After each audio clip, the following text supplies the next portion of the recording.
3월 9일 목요일입니다.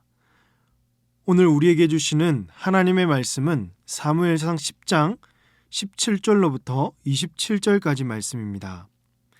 사무엘이 백성을 미스바로 불러 여호와 앞에 모으고 이스라엘 자손에게 이르되 이스라엘 하나님 여호와께서 이같이 말씀하시기를 내가 이스라엘을 애굽에서 인도하여 내고 너희를 애굽인의 손과 너희를 압제하는 모든 나라의 손에서 건져내었느니라 하셨거늘 너희는 너희를 모든 재난과 고통 중에서 친히 구원하여 내신 너희의 하나님을 오늘 버리고 이르기를 우리 위에 왕을 세우라 하는도다.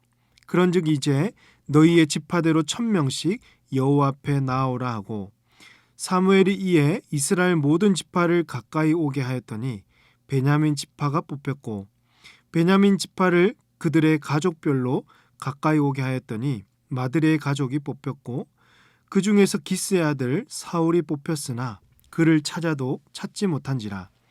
그러므로 그들이 또 여호와께 묻되 그 사람이 여기 왔나이까? 여호와께서 대답하시되 그가 짐 보따리들 사이에 숨었느니라 하셨더라.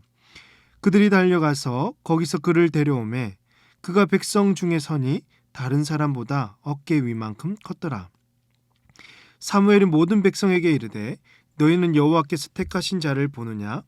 모든 백성 중에 짝할 리가 없느니라 하니 모든 백성이 왕의 만세를 외쳐 부르니라.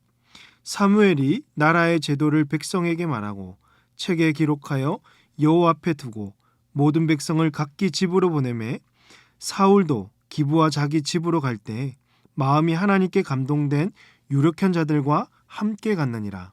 어떤 불량배는 이르되 이 사람이 어떻게 우리를 구원하겠느냐 하고 멸시하며 예물을 바치지 아니하였으나 그는 잠잠하였더라. 사무엘은 하나님의 뜻을 따라서 사울을 왕으로 세우기 위해 이스라엘 백성들을 미스바로 불러 모았습니다. 사무엘이 사울을 공식적으로 왕으로 세우기 전에 이스라엘 백성들이 결코 잊어서는 안 되는 그러나 그동안 잊고 있었던 중요한 것을 먼저 말하고 있습니다. 18절을 보시면 이스라엘 자손에게 이르되 이스라엘 하나님 여호와께서 이같이 말씀하시기를 내가 이스라엘을 애굽에서 인도하여 내고 너희를 애굽인의 손과 너희를 압제하는 모든 나라의 손에서 건져내었느니라 하셨거늘이라고 했습니다. 애굽의 노예에서 너희를 건지신 분은 하나님이시며 이스라엘이 힘들고 어려웠을 때 백성들을 보호하시고 구해주신 하나님이야말로 너희의 진정한 왕이라는 것입니다. 이런 왕을 이스라엘 백성들은 버렸다고 사무엘은 말씀하고 있는 거죠. 그리고 19절에서 너희는 너희를 모든 재난과 고통 중에서 친히 구원하여 내신 너희의 하나님을 오늘 버리고 이르기를 우리 위에 왕을 세우라 하는도다. 즉 이런 왕을 잊어버리고 우리 위에 왕을 세우라고 하는 것은 왕이신 하나님을 거부하는 행동이었습니다. 이를 지켜보는 사무엘의 마음은 분명히 찢어졌을 것이고 하나님께서도 서운함을 느끼셨을 것입니다. 그럼에도 불구하고 하나님은 이스라엘의 왕을 세우십니다. 어떤 신학자는요, 이 모습을 보면서 하나님이 이스라엘에게 왕을 허락하신 것은 신적 분노의 표현이었다라고 했습니다.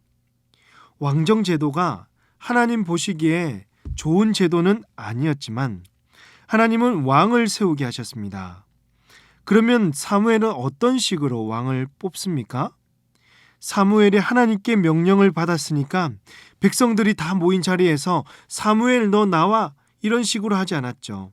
만약 이렇게 했다면 사람들은 자기들에게도 기회를 주지 않았기 때문에 분명 불만을 가졌을 것이고 심지어 의심하는 자들도 훨씬 많았을 것입니다. 사무엘은 이스라엘 모든 지파들이 모여있는 가운데에서 제비뽑기를 했던 거죠. 20절에서 베냐민 지파가 이제 뽑혔고 베냐민 지파 중에서도 가족별로 가까이 나오게 해서 마드리의 가족이 뽑혔고 그 중에서도 기스의 아들 사울이 뽑혔습니다. 그래서 사람들은 사울을 찾아다녔지만 사울은 어디에서도 보이지 않았습니다. 사람들은 여기에 사울이 왔느냐고, 사울이 도대체 어디 있냐고, 다른 사람을 뽑아야 하는 것이 아니냐고 그런 마음이 들 때에 놀랍게도 하나님께서 직접 간섭하셔서 사울이 짐 보따리들 사이에 숨어 있다고 말씀해 주셨습니다. 사울은 여전히 왕이 되는 것을 두려워했고 가능하면 피하고 숨고 싶었지만 하나님께서 사울을 왕으로 세우시고자 직접적으로 간섭하고 계시기 때문에 사울이 숨거나 피할 수 있는 일이 아니었던 것입니다. 결국 사람들은 다른 사람들보다도 어깨 위만큼 컸던 사울을 찾아내었고 모든 백성들은 어떻게 했죠? 24절 끝에 보시면 모든 백성이 왕의 만세를 외쳐 부르니라 라고 했습니다. 다른 번역 성경을 보니까 임금님 만세, 또 우리 임금 만세, 우리 왕 만세로 되어 있습니다. 모든 백성들이 얼마나 사울을 환호하고 있으며 자신들의 뜻대로 왕이 세워진 것에 대해서 얼마나 기뻐하고 있는지를 알 수가 있습니다. 그러면서 그들의 마음에는 이제 우리도 다른 나라들처럼 강대국이 될 수 있을 것이고 앞으로 왕이 우리를 잘 다스려 줄 거라고 어쩌면 헛된 희망이 있었을 것입니다. 그래서 사무엘은 왕을 뽑은 이후에 25절에서 사무엘이 나라의 제도, 곧 왕정 제도를 말하겠죠. 백성에게 이 제도를 말하고 책에 기록하여서 여호와 앞에 두고 모든 백성을 자기 각기 집으로 보내었다고 말하고 있습니다. 이 부분은 아무리 사울이 왕으로 뽑혔어도 이스라엘을 자기 마음대로 다스릴 수가 없고 왕도 하나님께서 주신 율법과 법도를 따라서 백성들을 다스려야 했고 율법을 준수해야 한다는 것입니다. 이스라엘의 왕은 여전히 하나님이시며 왕은 하나님의 대리자라는 것을 말씀하고 있는 것이죠. 그런데요, 여러분 혹 이 중에서도 사울을 마음에 들어하지 않는 불량배들도 있었습니다. 27절을 보시면 어떤 불량배는 이르되 이 사람이 어떻게 우리를 구원하겠느냐 하고 멸시하며 예물을 바치지 아니하였으나 그는 잠잠하였더라 라고 했습니다. 불량배들은 사울의 가문과 배경을 보면서 그를 의심하고 멸시했지만 사울은 잠잠하게 그것을 지켜볼 뿐이었습니다. 사랑하는 성도 여러분, 오늘 우리에게 주신 말씀을 통해서 저와 여러분의 마음에 새겨야 할 것은요, 우리의 진정한 왕은 하나님이시라는 것입니다.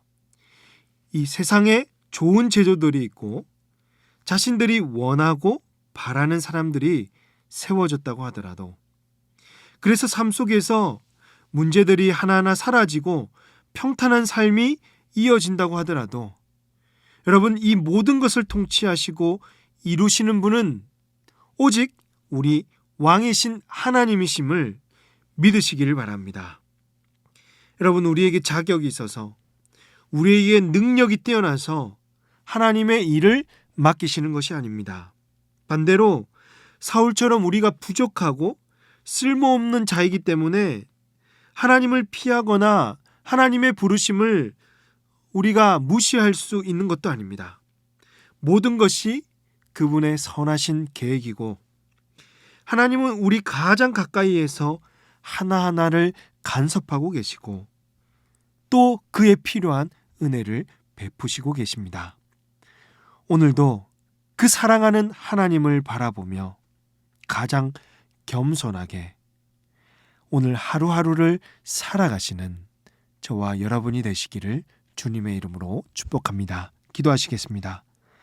왕이신 나의 하나님 아버지, 우리를 다스리시고 간섭하시고 은혜 베풀어 주셔서 감사합니다. 날마다 왕 되신 하나님을 높이게 하시고 하나님의 이름을 송축하는 저희들이 되게 하여 주시옵소서. 세상의 헛된 것을 높이거나 마치 내가 대단하고 위대한 일을 한다고 자기 스스로를 높이지 않게 하여 주시고 가장 겸손한 마음으로 하나님만을 섬기는 주의 성도들이 되게 하여 주시옵소서. 이 모든 말씀을 우리 구주 예수님의 이름으로 기도하옵나이다. 아멘.